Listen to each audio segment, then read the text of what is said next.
Рахмат, урматтуу депутаттар, саламатсыздарбы? Мына кечиндеси көрдүңүздөр, интернет булактарында мына TikTok'тогу жаман нерселерди көрсөтүп, бул TikTok деген биздин жаш муундарды жаман жака идеологияны бура турган болот окшойт. Эми Алмаз Акунжанович, мына маданият маалымат министрлигине тапшырма берип, ушул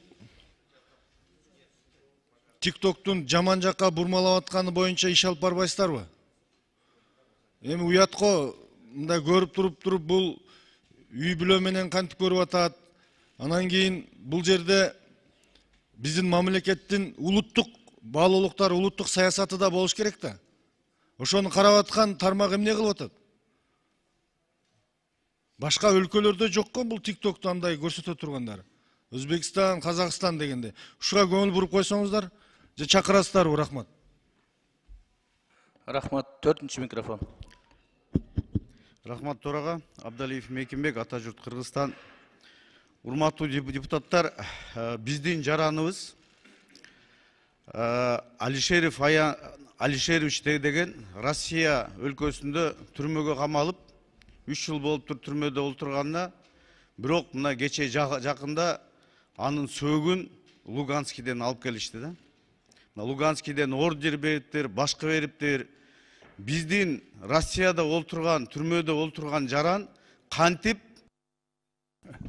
Рахмат, Нурматтуу Тургунбекович, урматтуу депутаттар, Алмаз Акунжанович, жана Шайлоо Карбеш туура эле маселе көтөрдү да, жанагы TikTok боюнча. Эми жана маданият министрлиги муну көзөмөлгө алыш керек, сөзсүз түрдө. Башында башталды, азыр караганга коруп калды. Эми жаш балдар, биздин идеологиябыз болуш керек да. Жаш балдар жана спортко үндөшүбүз керек. Мына коллегаларыбыз айтып кетти. Эми жана биздин үрп адат, маданиятыбызды, идеологиябызды жандарыш керек да. Мына улуттук телеканалдарда айтыш керек.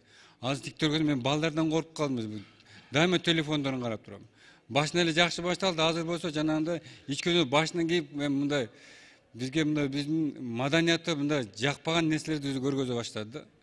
Бир көзөмөлдөгөн бир биздин мындай министрликтер бар боюнча. Алмаз Акунжанович, ошон үчүн көзөмөлдөгөн мына коңшу мамлекеттерде такыр жок булар. Анан эмне ушу биздин мамлекетке мынакай пилоттун проекттер кылып ушундай кылып киргизип атышат ушуларды.